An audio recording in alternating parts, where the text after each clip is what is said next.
How are you? Good. I'll let my staff get settled. There's a lot of news today, so I look forward to taking your questions. Good to see you. And I have some updates for you as well. Later today, President Trump will address the Business Roundtable's quarterly meeting, where he will tout his pro-growth economic agenda and answer questions before more than 100 of our nation's leading CEOs. In fact, it's the largest attendance ever for this event because business leaders are so eager and encouraged by President Trump's return to Washington. This follows President Trump's roundtable yesterday with the Technology CEO Council here at the White House, where he met with key leaders in the technology industry. And last night, President Trump also held an official swearing-in ceremony in the Oval Office for Sean Curran, who is now the 28th Director of the United States Secret Service. Sean demonstrated unbelievable bravery under gunfire in Butler, Pennsylvania this past July when an assassin tried to kill President Trump. As someone who got to know Sean personally throughout the campaign last year, I can say unequivocally that there is nobody better suited for this important role. And following the confirmation of Labor Secretary Lori Chavez DeRomer last night, the Senate has now confirmed 21 of President Trump's well-qualified cabinet-level nominees, far outpacing the previous administration. And looking ahead, tomorrow, the president will welcome the Taoiseach Micheál Martin of Ireland for the annual White House Shamrock ceremony. And Thursday, President Trump will welcome the NATO Secretary General for a working meeting and lunch. On the economy, February's jobs report was good news for America, particularly our manufacturing sector. The manufacturing sector gained 10,000 new jobs in just 1 month under President Trump. This rebound was led by the automobile sector, where we saw 9,000 new auto jobs created already. That is the most auto jobs added to the economy in 15 months. This was a complete turnaround from the Biden administration, where we were losing an average of 9,000 manufacturing jobs per month last year. Reuters is out with a report that a number of companies are now looking at expanding their presence or bringing their businesses into America because of President Trump's policies. And just moments ago, before coming out here, I saw another report by Reuters revealing that Merck has opened a $1 billion facility at its North Carolina site. This is just the latest pharmaceutical company to boost its U.S. manufacturing in lieu of President Trump's tariffs. This announcement follows Eli Lilly's plans to invest at least $27 billion to build 4 new manufacturing plants here in the United States. And Pfizer has also said it's considering moving their manufacturing overseas right here to the United States of America. As the president has said over and over again, when we purchase products made in the USA, the profits stay here, the revenue stays here, and most importantly, the jobs stay here. And despite the globalist mainstream media's attempts to worry consumers, President Trump will not repeat the trend of past American presidents who broke their promises to the American public and smiled while they stuck a knife in the back of American workers and shipped their jobs overseas. Our country has lost more than 5 million jobs in more than 90,000 factories due to devastating globalization over the last 3 decades alone. North Carolina lost 300,000 manufacturing jobs, including 60% of its furniture manufacturing jobs in the years following NAFTA. And in Michigan, globalist policies destroyed 250,000 jobs, including 40% of the auto industry, which again we know is clawing back because of President Trump's action already. These are harrowing statistics that represent countless towns and families who have been completely destroyed. But the America Last globalist era is ending under President Trump. He will no longer allow our country and our workers, our hard-working American families, to be ripped off. On another very important issue for the president, he continues to work hard to secure the border. If you missed it yesterday, CBP launched an enhanced home mobile app with a new feature, the Intent to Depart, which offers unlawfully present aliens or those aliens whose parole has been revoked an orderly and defined process to notify the U.S. government of their intent to depart the country. The CBP Home app strengthens our mission to secure the border and provides illegal aliens with a straightforward way to leave now before facing much harsher consequences later. A new report from Bloomberg just found that the number of aliens trying to reach our country by traveling through the jungle to Central America dropped a whopping 99% last month. And this follows the incredible news that illegal border crossings plummeted last month as well, down 94% at our southern border from last February under the Biden administration. As President Trump made clear during his historic address to Congress, we must finish this job and continue to carry out the largest deportation campaign in American history.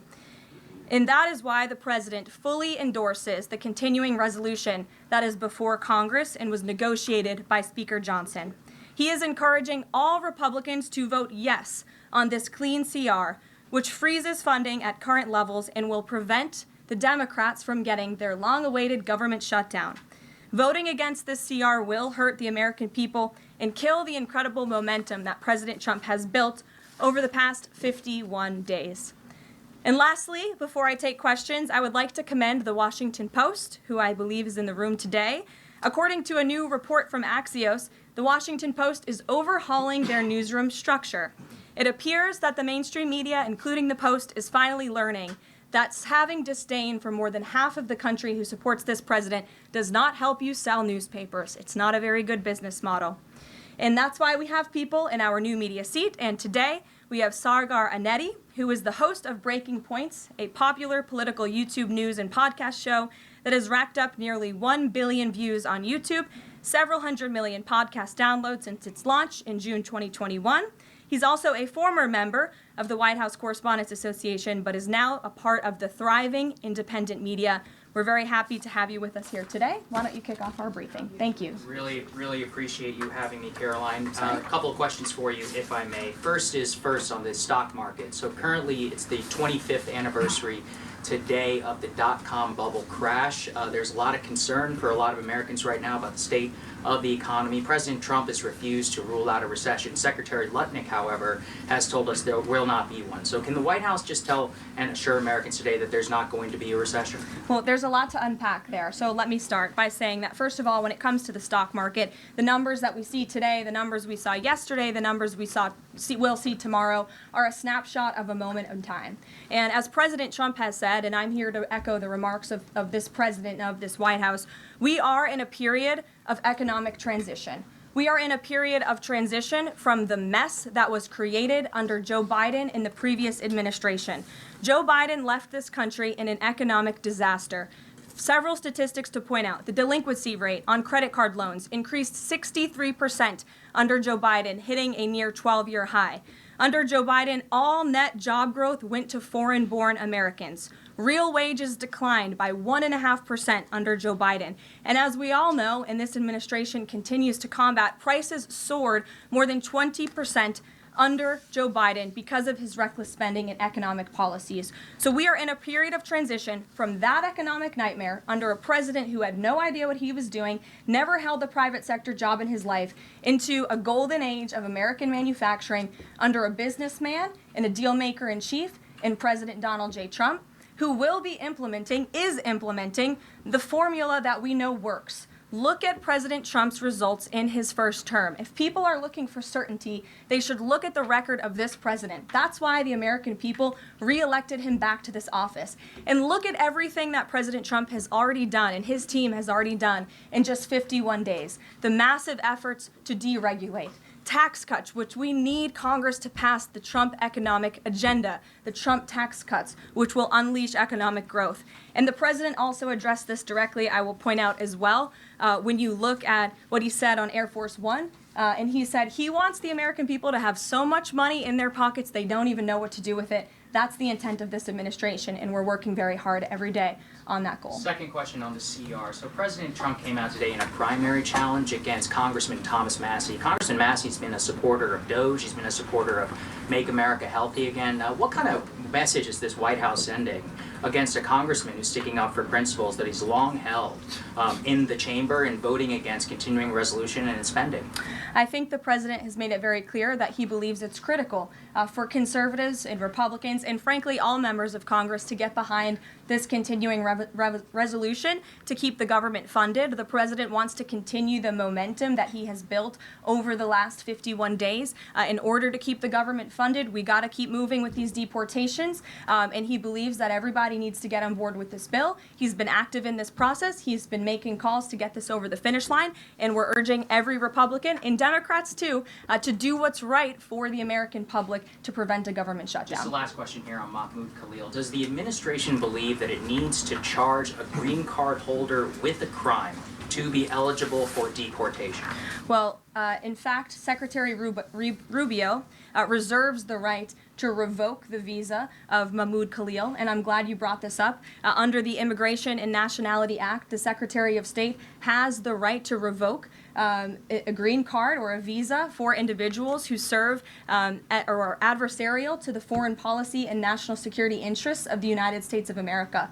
And Mahmoud Khalil was an individual who was given the privilege of coming to this country to study at one of our nation's finest universities and colleges. And he took advantage of that opportunity, of that privilege, by siding with terrorists, Hamas terrorists who have killed innocent men, women, and children.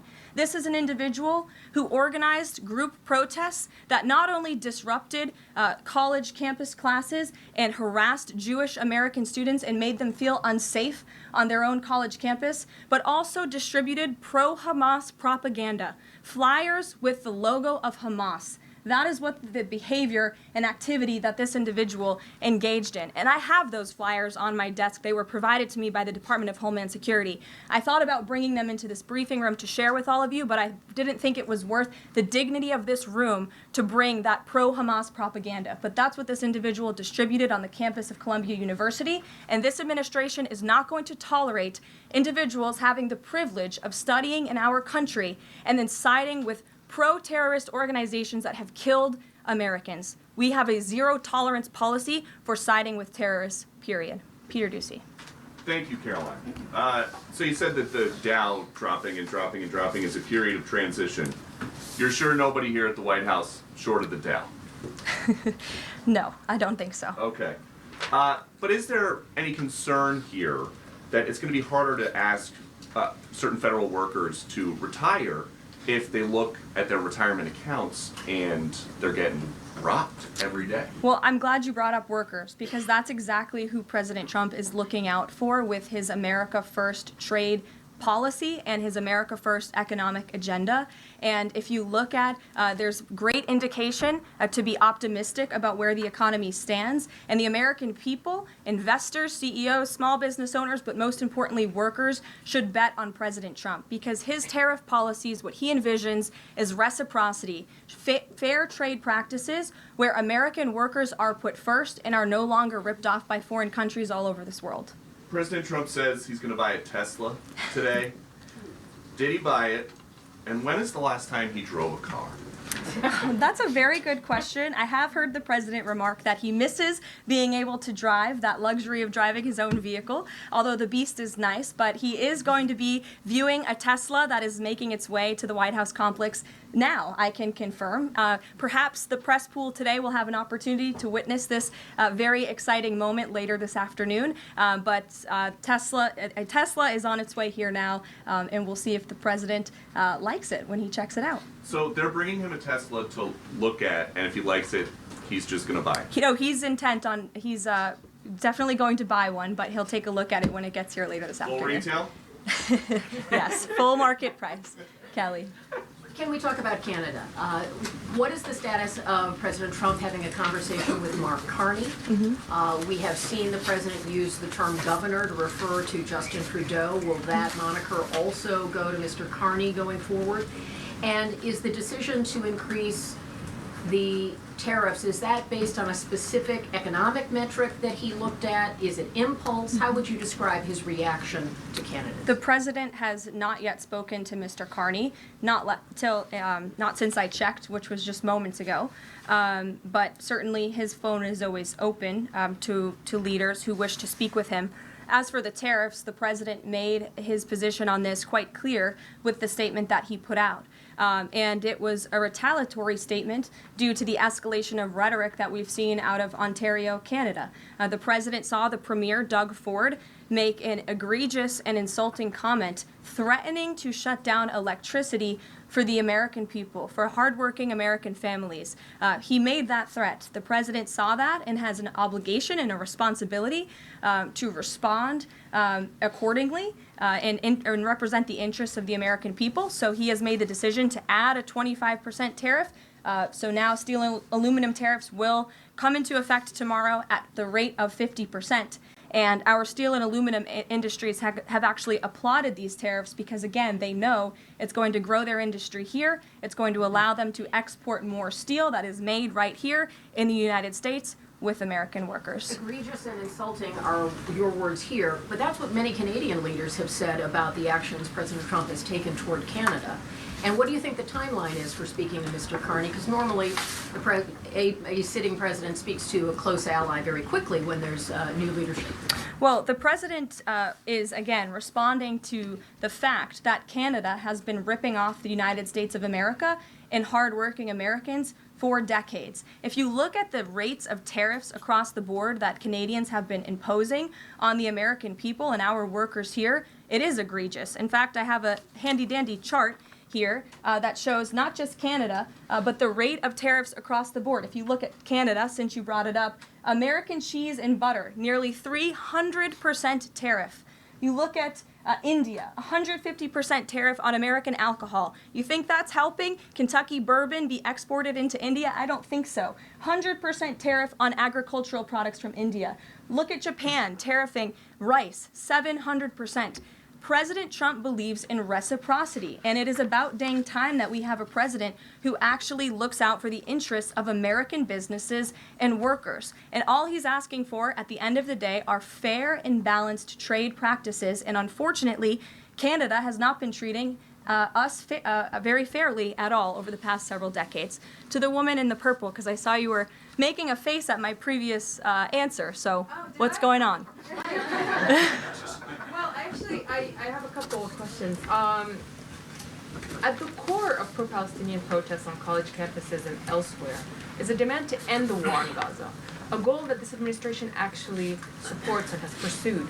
So why has this not been acknowledged or highlighted even? Because these colleges and these protests have again put out Hamas propaganda. The flyers that have been distributed call for violence. The flyers that have been distributed have the logo of an organization that has held Americans hostage, that murdered innocent babies, that murdered men, women, and children. They are a designated foreign terrorist organization, and we are not going to tolerate non-citizens, foreigners who come here on a visa engaging in such behavior, siding with terrorists. And the Secretary of State reserves the authority to revoke the green card or the visa of an individual who serves as an actually, it says right here, reasonable grounds to believe that the alien's presence or activities in the United States would have potentially serious adverse foreign policy consequences to the United States.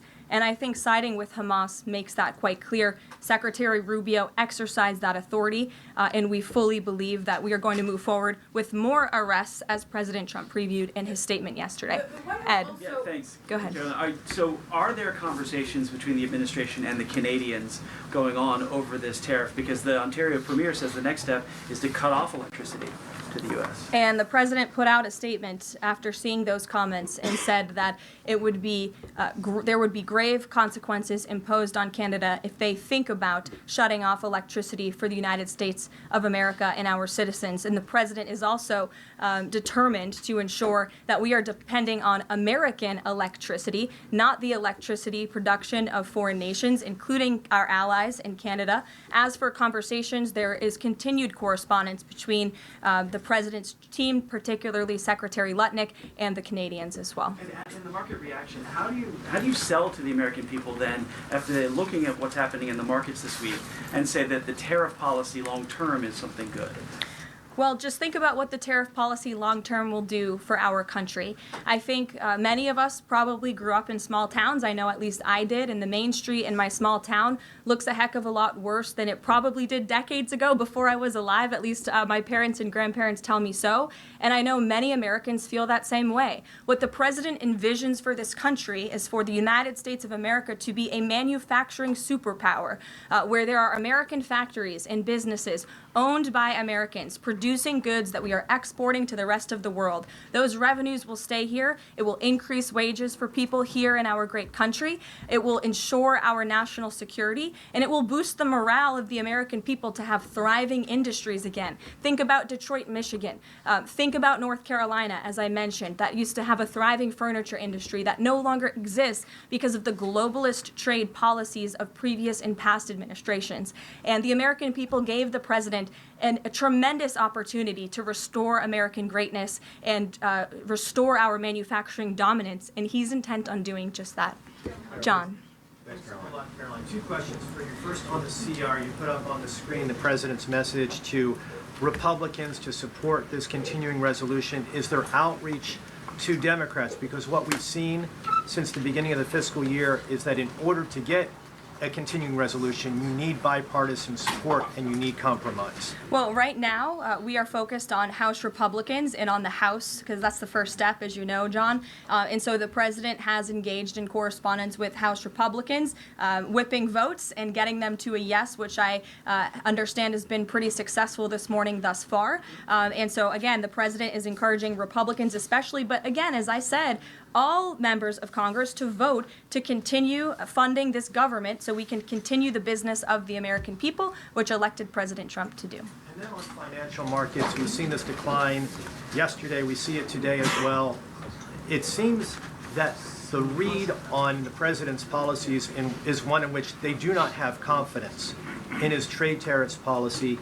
They do not have confidence in what the president said to Fox News over the weekend, that he didn't rule out the idea of a recession. What is your read in terms of the decline that we've seen over the last week and a half in financial markets? Well, I think there's actually a lot of reason to be confident, and many people do feel confident. Just look at the nearly $2 trillion in private investment that this president has secured. Look at the comments made by the CEO of Apple, one of the biggest companies in this world, who said that he is bullish on the future of American innovation under the leadership of President Trump. Look at CEO confidence. According to the Conference Board measure of CEO confidence, in Q1 2025, under the leadership of this president, it jumped to its highest level in 3 years, from cautious optimism to confident optimism. If you, again, look at the $2 trillion in investments from some of the biggest companies in the world, look at the jobs report last Friday, as I also cited in my opening remarks.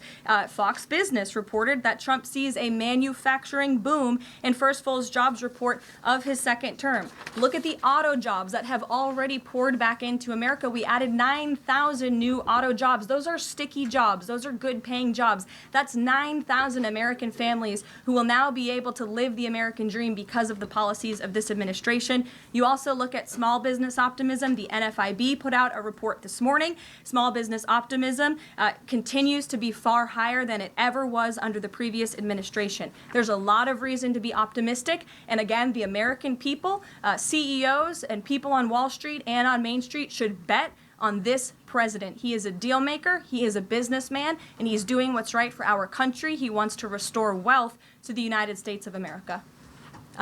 Michael, good to see you. Hey, Caroline, thank you. Two questions, if I may. Will the administration be providing any relief to states affected by the Ontario power tariff? Well, the president has made it very clear that Canada would be very wise not to shut off electricity for the American people, and we hope that that does not happen. As for what would happen if that does take place, I'll leave it to the president to make those decisions. Does President Trump share the Justice Department's concern over rising egg prices and possible collusion of big egg? Well, we definitely We definitely do share the concerns of the American people when it comes to the price of eggs. However, good news, the average cost of a dozen eggs is actually down since Secretary Rollins and President Trump announced their plan. It's down $1.85. So that's good news on the cost of eggs. And as we know, under the Biden administration, egg prices went up 22%. This is another example of an economic mess that President Trump inherited, and the Secretary of Agriculture and the President are focused on fixing it. Secretary Rollins put out a 4-point plan rather, to address this crisis, and she has been honest and realistic with the American people, as this administration always is. It will take about 3 to 6 months to get the egg supply back to where it should be, but she's focused, and this administration is focused on doing that every day. Karen. Thanks, Caroline.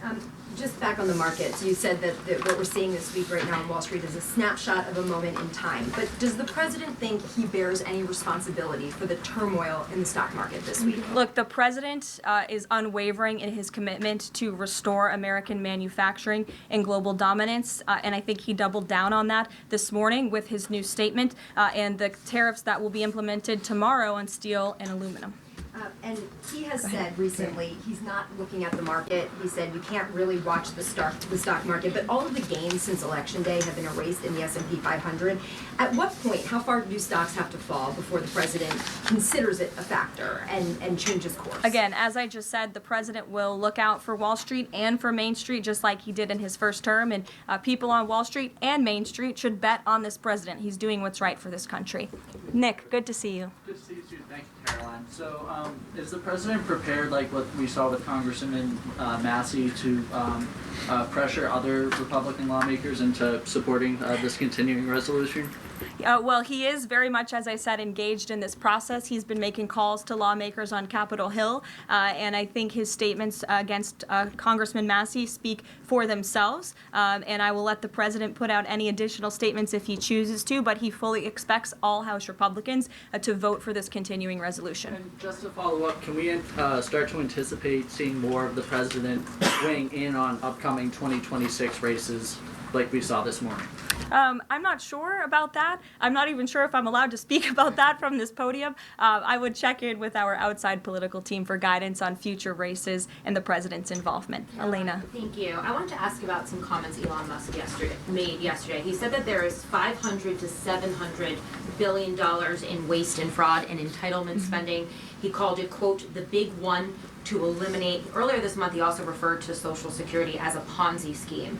Should Americans expect changes, big changes, to Social Security and Medicare? President Trump has been unequivocally clear on this. He is going to protect Social Security and Medicare benefits and Medicaid for hardworking Americans who paid into these entitlement programs and deserve those hard-earned benefits. And unfortunately, the mainstream media has taken Mr. Musk out of context. I saw a Bloomberg headline that our team actually worked on getting updated and fixed because it was so wrong, and it took Mr. Musk out of context. What he was specifically referring to cutting was the waste and the fraud and abuse that does exist in these programs. According to an IG report from the Social Security Administration, there's more than $70 billion of fraud in the Social Security program alone that we know of. And so the president will continue to protect these programs for hard-working Americans, and actually cutting the waste, fraud, and abuse out of these programs will protect it for hardworking Americans. But Caroline, respectfully, he said around $500 to $700 billion. There was no evidence to claim that, and also if that is the case, that would represent more than a third of what Social Security paid out last year, maybe 20% of Social Security and Medicare. Again, if you read his full quote, he said, "We think," so it's an estimate based on what he's seen. He's not saying definitively, he's saying that's what DOJ suspects and thinks. And that's exactly why DOJ was created, to ensure that we are investigating the fraudulent spending, the wasteful abuse across our federal government. And I would remind everybody in this room that 77% of the American people support this effort by Elon Musk and DOJ to identify such waste, fraud, and abuse. Caroline. Go ahead. Thanks, Caroline. You're welcome. If we could just step back for a second. When President Trump last addressed the BRT when he was on the campaign trail, his big push was on tax cuts. He's going there today as he's proposing tax hikes in the form of tariffs. Not and true. I'm curious He's not for doing why that. he's prioritizing that over the tax cuts. He's actually not implementing tax hikes. Tariffs are a tax hike on foreign countries that, again, have been ripping us off. Tariffs are a tax cut for the American people, and the president is a staunch advocate of tax cuts. As you know, he campaigned on no taxes on tips, no taxes on overtime, no taxes on Social Security benefits. He is committed to all three of those things, and he expects Congress to pass them later this year. I'm sorry, have you ever paid a tariff? Because I have. That's They it. don't get charged on foreign companies, they get charged on the importers. And ultimately, when we have fair and balanced trade, which the American people have not seen in decades, as I said at the beginning, revenues will stay here, wages will go up, and our country will be made wealthy again. And I think it's insulting that you are trying to test my knowledge of economics and the decisions that this president has made. I'm now regret giving a question to the Associated Press. Mary, go ahead. Hey, Caroline. I have two, if that's okay. The first one was on Russia, Ukraine. I know Special Envoy Witkoff said yesterday that Zelensky apologized in his letter to Trump. Can you share any more about that letter and what else might be interesting from it that we don't know? Yes, the president did reference that letter, as you're saying, in his joint address to Congress. And I do have an update. As you know, Secretary of State Rubio and our National Security Advisor Mike Waltz have been negotiating with the Ukrainians today in Saudi. They will be providing a full readout of that meeting very soon. But I can assure you and everybody here and the American people that the news we've received from that meeting throughout the day and the president has been briefed on is positive. This meeting has been productive. I will let Secretary of State Rubio and our National Security Advisor speak to the specifics of what has taken place today when they are ready to do so when the meeting concludes. Lindsay, go ahead. Thank you, Caroline. Referring to Mahmoud Khalil, the president has said this is the first of many arrests like this. Does the administration have a rough estimate of how many arrests you're planning to make similar? I don't have an estimate. I do know that DHS, based on very good intel that they have gathered at the direction of the president's executive order, which made it very clear to the Department of Homeland Security that engaging, as I said, in anti-American, anti-Semitic, pro-Hamas protests will not be tolerated. So since the president signed that executive order and since Secretary of Known has taken the oath at DHS, they have been using intelligence to identify individuals on our nation's colleges and universities, on our college campuses, who have engaged in such behavior and activity, and especially illegal activity. And so I don't have a readout on how many arrests will come, but I do know that DHS is actively working on it. And I also know that Columbia University has been given the names of other individuals who have engaged in pro-Hamas activity, and they are refusing to help DHS identify those individuals on campus. And as the president said very strongly in his statement yesterday, he is not going to tolerate that, and we expect all America's colleges and universities to comply with this administration's policy. Jasmine. Thank you so much, Carolyn, for the question. On Canada, after all of these threats to increase tariffs or turn off electricity, I wonder, does this administration still consider Canada to be a close ally of the United States? Well, I think Canada is a neighbor. They are a partner. They have always been an ally. Perhaps they are becoming a competitor now. But as the president also laid out in his Truth Social post today, he believes that Canadians would benefit greatly from becoming the 51st state of the United States of America. And I actually looked into some of the research about the cost of living in Canada, and the cost of living is much higher than it is here in the United States of America. The average cost of a home in Canada is much higher. In Quebec, the highest tax rate for an income of $150,000 or more is 53.3%, more than half of Canadians' incomes they are being taxed on. So the president has made it clear that he believes Canadians would be better served economically, militarily, if they were to become the 51st state of the United States of America. Reagan. Thank you, Caroline. A week ago, Attorney General Bondi said a truckload of Epstein files had been delivered to her office from the SDNY. When can we expect those files to be released to the public? I would defer you to the Department of Justice. I don't have a timeline here. Do you have any update on the JFK files? I don't at this moment. Again, I would defer you to our DNI director, Tulsi Gabbard, and also the Department of Justice. I know that they are working on that diligently, as the president requested them to do. Christian. Thanks, Caroline. Two questions, since we've been talking a lot about tariffs. Have there been any updates on standing up the External Revenue Service to collect revenue from them?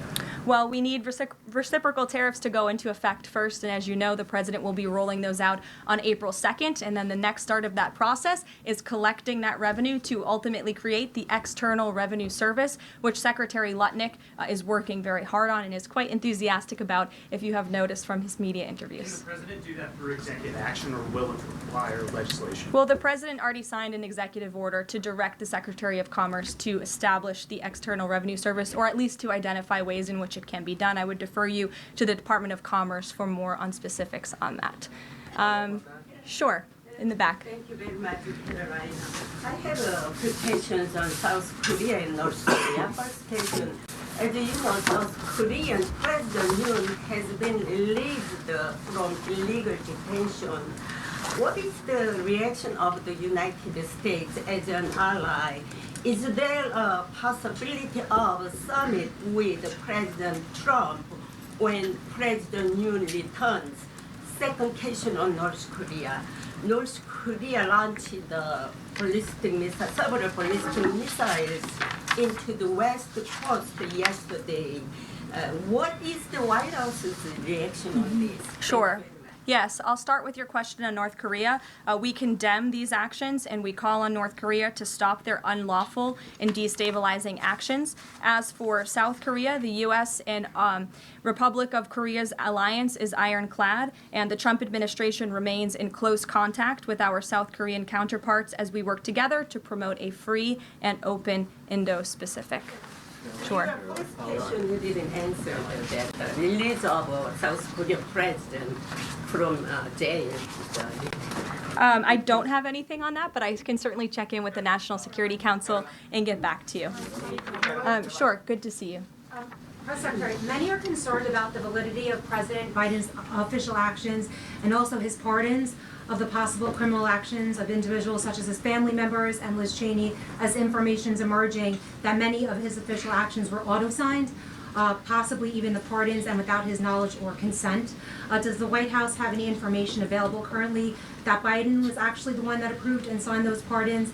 And second question, will the DOJ investigate whether President Biden's cognitive decline allowed unelected staff to push through radical policy and pardons without his knowing approval? I don't know the answer to that question, but I can check in with our folks here who may know the answer to that question and get back to you. Dasha, go ahead. You did a great job articulating the vision that President Trump has for what he believes his tariffs can do in terms of bringing jobs back to the United States. I asked you last week about how much Americans might need to buckle up for some short-term pain, a conversation that with the President and Treasury Secretary Scott Bessent have had with the people. I'm wondering, how high is the pain threshold for President Trump and for this White House as you watch some of the turbulence in the stock markets, as you field concerns from businesses and potentially see some of those approval ratings drop in the short term? How much is he willing to stomach that, and will he stay committed to his vision for tariffs even as all of this comes up? Well, the president has been working hard every single day to alleviate the pain that was inflicted by the previous administration through massive deregulation, through drill baby drill, as we like to call it, unleashing the might of our energy industry, which we know will ultimately drive down costs for consumers here at home. And again, as I mentioned, the president is intent on signing tax cuts for the American people to put more money back into their pockets, which will ultimately unlock consumer confidence. And again, I'll reiterate the president's words in layman's terms as he does best. The president wants the American people to have so much more money in their pockets, they don't know what to do with it. That's the goal of this administration through tariffs, through tax cuts, through deregulation, and through unleashing the potential of our energy industry. I have two more quick notes before I wrap up. April 28th, I can confirm that the Philadelphia Eagles will be here at the White House to celebrate their Super Bowl victory. I know there was a lot of fake news about an invitation that wasn't sent or was sent. We want to correct the record. We sent an invitation. They enthusiastically accepted, and you will see them here on April 28th.